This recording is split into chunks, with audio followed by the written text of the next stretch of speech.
This is me. I love that song.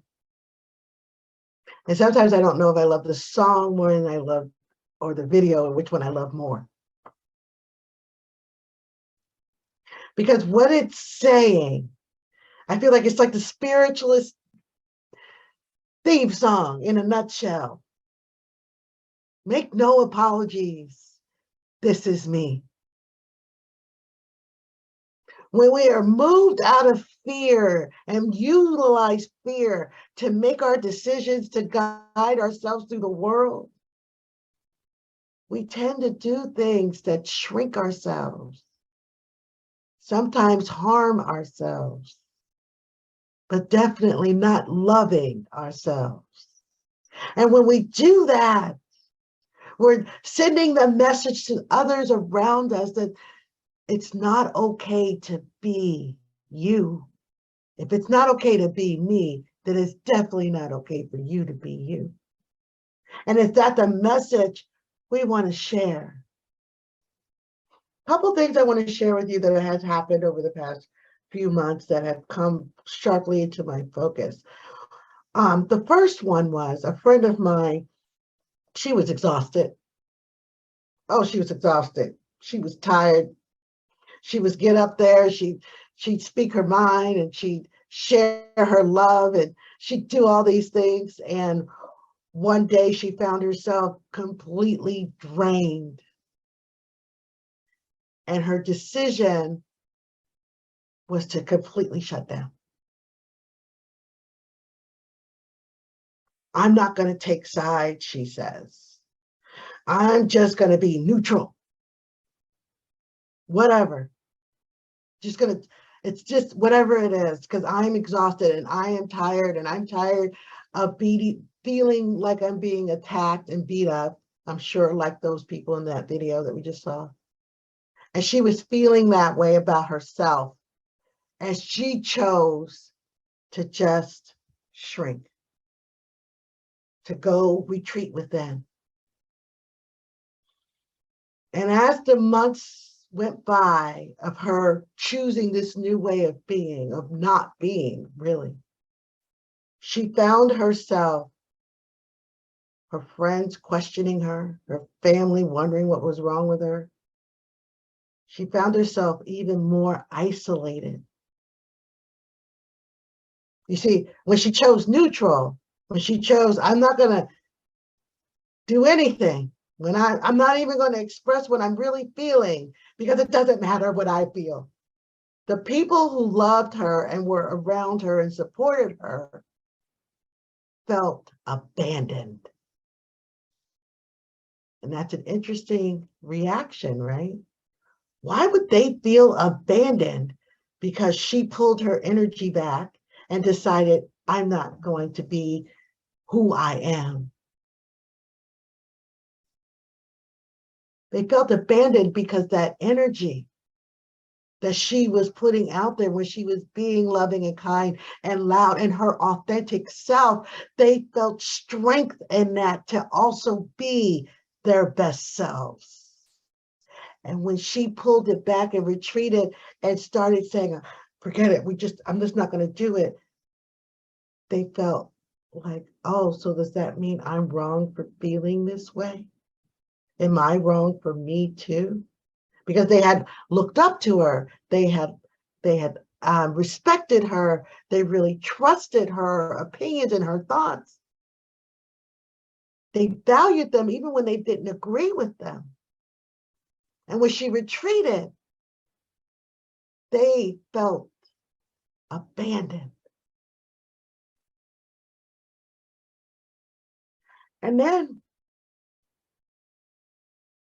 one day she's out and she's in the situation and she's got to make a decision, and she's again, and everybody at this point is expecting her to be doing what she's been doing the past couple of months, retreating. But she didn't this time.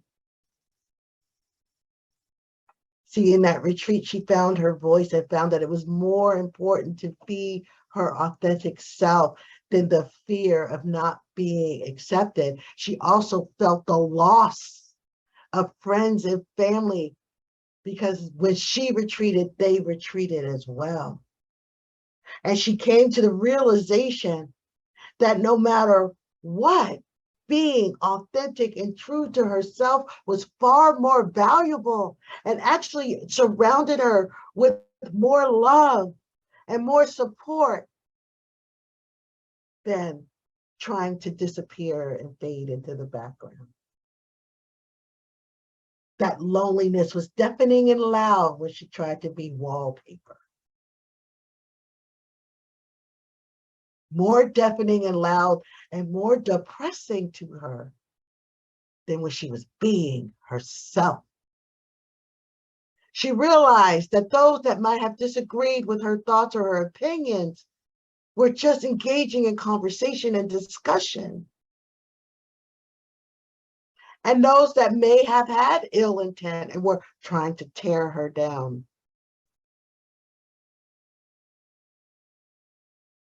Didn't matter as much, because now that those people that she was trying to keep from throwing bullets and harm at her were her friends. Or were they?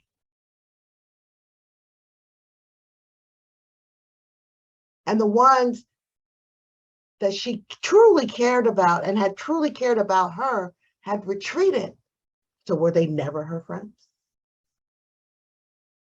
And that's why I love this song, because it says, when you are yourself, you bring to you those who will love you for you,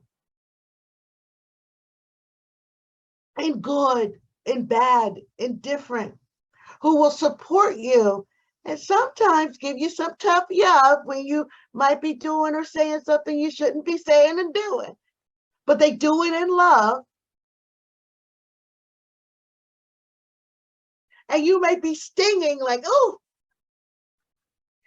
how dare you say that to me? But at the same time, grateful that they felt confident and strong enough in their friendship, relationship, whatever it may be with you, that they too could be themselves and honest. We sometimes think that what we really want is everybody to like us and we like them, and that everybody likes everything that we are and everything that we are being. But how does that help us in our development and growth and evolvement in our healing if we're surrounded by nothing but yes people? How does that deepen our connection with spirit and the spirit and love of those around us if we choose to not face any conflict or adversity? And if we choose not to even be, and not to be kind, not only to others, but to ourselves. Another story that I wanted to bring about. My youngest son called me today, and he told me about the song that he's in love with, Mom. And I take it from this song that I need to be independent and stand up for myself no matter what. And I realized when I heard that lyric that it is okay for me to be myself no matter what others think, and I am not to beg to be their friend. They don't want to be my friend, or if they don't want me in the room, I just do me and go where I am loved. And that is my motto now, Mom. That's not my motto for myself. Of course, I'm thinking in the back of my head that's how it raised you, but you know how kids are. They have amnesia about what their parents have been telling them their whole life. But I was okay with that. Because what I heard this young man saying to me that is coming into his own as he's exploring the world now from an young adult eye, is I am finding my strength and my power, and I'm finding that I am okay as I am. And I don't need to make apologies. And in that, he is finding his own version of success, his own version of love. And people are coming to him that he's like, my heart is so full, Mom, with all of the love of the friends and the bonds that I am making, even the ones that challenge me, I'm loving them too, Mom.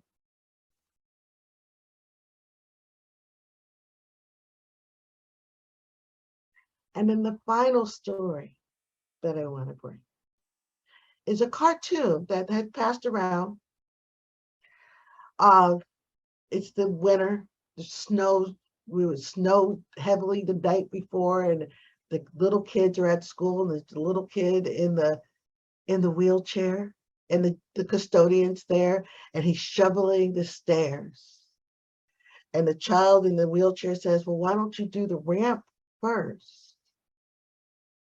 And the custodian says, well, I'm going to get to the ramp, but right now I'm going to do the stairs so that these kids can get in, so they can get to school and get out of this cold on time.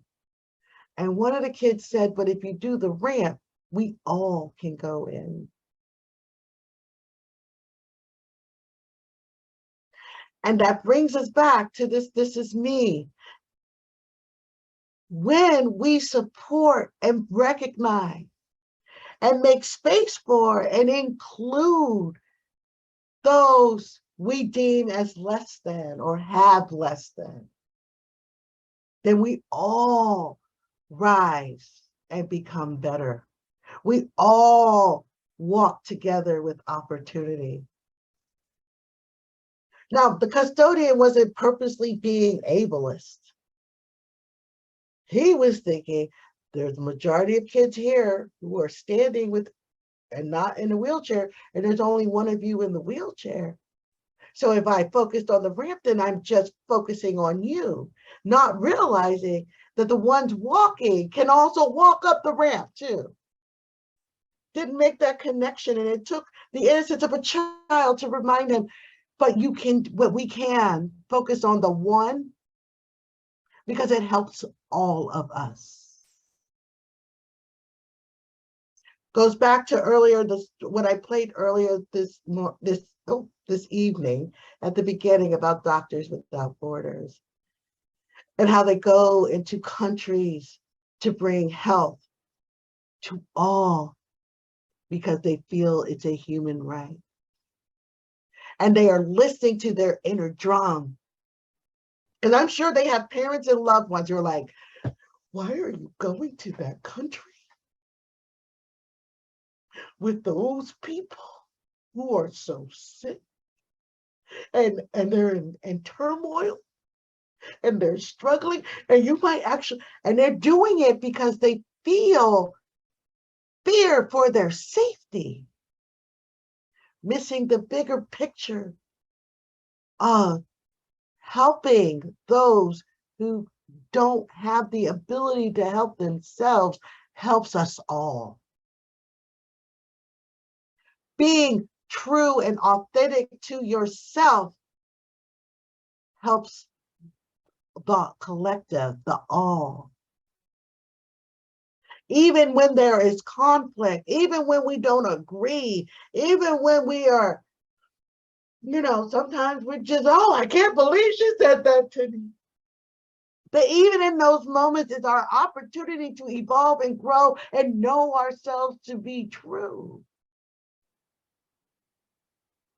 Because think about it. How would you know that you don't like chocolate ice cream if you never tasted it?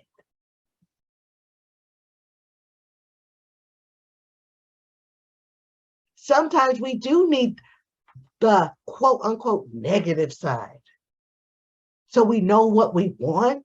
It's good to know what we don't want. And part of knowing what we don't want is sometimes getting a taste of what we don't want to go, ooh, I don't want that.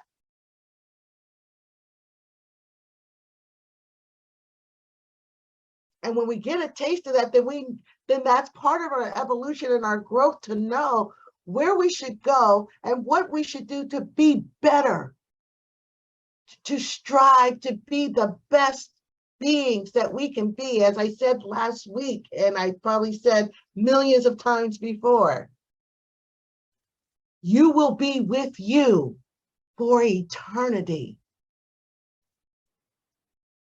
Are you the you? Are you working on being the best you can be so you can be with you for all of eternity? Think about that. Because you're it.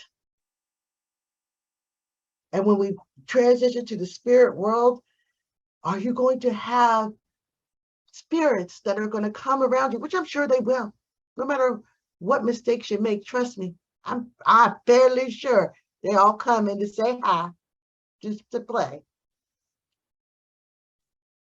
But are you going to be able to receive it?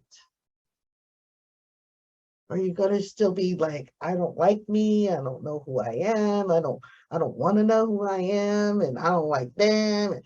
Are you gonna, are you gonna be all caught up in that? Are you gonna keep working to evolve and expand yourself so that when you transition, because you will, because our time here on this earth is but a blip in the human form, so that when you reach into our spiritual connection with all of our spiritual energies blending and flowing, will you be able to blend with the chorus and be the beautiful part of the tapestry that you need to be? Because if you ever heard a really good chorus, you need sopranos, you need altos, you need tenors, you need them all. And not a one of them individually might sound great, but when they together, it's symphony. So maybe you're a soprano, maybe you're a tenor, maybe you're an alto. But trust that working and refining your personal gifts and skills and art and making yourself the best you can be and living the best life you can live, that when you join the orchestra of the spirit world, it will be spectacular. And I leave you that with love and healing. Thank you for listening.